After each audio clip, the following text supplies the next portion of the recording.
Welcome to Notes 17-2. We're on page 245. Page 245. All right, directed line segments. Our learning targets today is to find the coordinates of the point that is a given fractional distance along a line segment, and to find the coordinates of the point that partitions a line segment in a given ratio. Okay, so some words that we need to know. A fractional distance means like a portion of the distance along a line segment. So for example, maybe it's the midway point or it's the 3/4 point. And then the second one is find the coordinates of the partitions of a point that partitions. Partitions means to divide or to segment off. All right. So it says Maria tells Eric that she's going on a walk from her math classroom to the cafeteria. Before leaving, she depicts her movement on a coordinate plane. Her movement is an example of a directed line segment. So a directed line segment is a line segment that is designated with a direction. In the image below, the directed line segment is from A to B, based on the arrow on the segment. So from A to point B. So you're going from A to B. You could also think of this if you've had physics, you could think of it as a vector. Okay, so Maria indicates that her math classroom on the coordinate plane is point M, and the cafeteria is point C. Each endpoint of the segment is designated as an ordered pair. So her math classroom is point M, math, and the cafeteria is point C. Oops, cafeteria. Okay. Suppose Eric asks Maria to stop at the school's office before heading to the cafeteria. He indicates the location of the office as point O. So office is point O.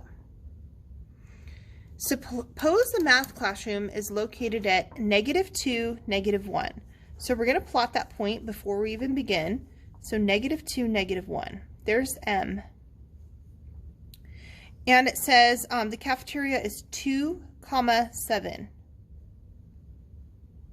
C. The office, point O, is located 1/4 of the distance from point M to point C. So question 1 is to plot points M and C on the coordinate grid. Part 2 is to estimate the location of point O. Should point O be closer to point M or to point C? So let's go back and read this again. It says point O is located 1/4 of the distance from point M to point C. So it will be closer to point M. It's about 1/4 of this total distance. So if I was going to estimate that, one way to estimate it, since I'm looking for 1/4 the distance, I could attempt to count how many units up and over I need to go and then divide those by 1/4. So to get from point M, remember we're going from M to C, I would have to go up 1, 2, 3, 4, 5, 6, 7, 8. So I would go up 8 over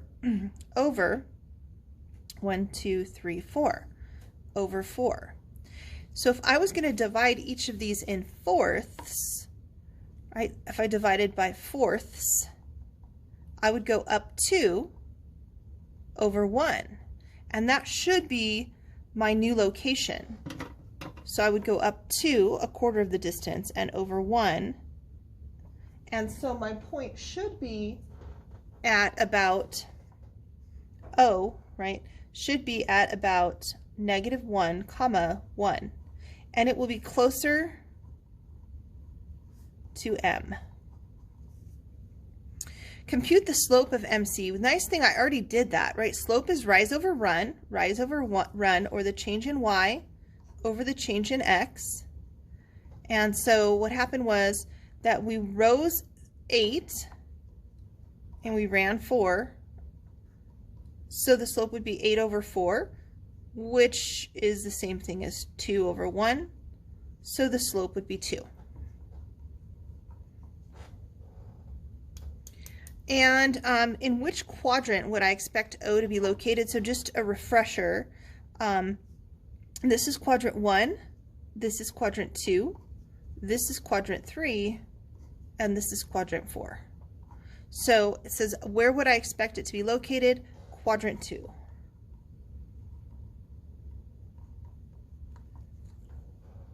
All right, moving along. Devise a method to determine the coordinates of point O and then find the coordinates of point O. I actually already devised that method. So one method is you could find the slope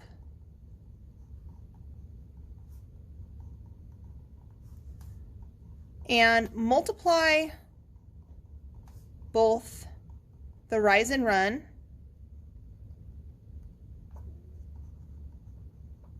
by, and 1/4.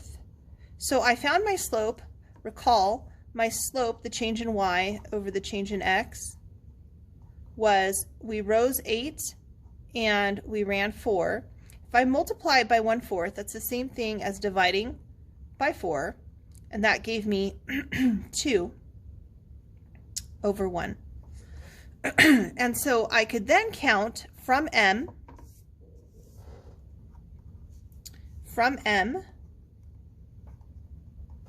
I would rise 2 and run 4, or sorry, run 1.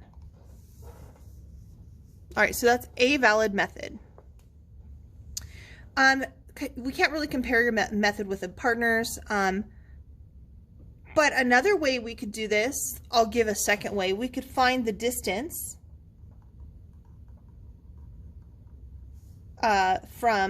find the distance from M to C, and then divide it by 4, or multiply by 1/4, and then travel along the same line that distance. Okay. In the office, so if the office were located 3/4 of the way from the math classroom, would you expect either the x or y coordinate of point O to be negative? Explain. So let's go back to this example. If it were located 3/4 of the way, rather than going up 2 over 1, I would do that 3 times. So I'd go up 2 over 1, up 2 over 1, up 2 over 1, and I would end up right here at this point. So I would not expect, this was point O by the way, I would not expect for either of them to be negative. 3/4 of the way, you can see along this directed segment, 3/4 of the way, even if you were just estimating, looks like it would be in the first quadrant. No. 3/4 of the line segment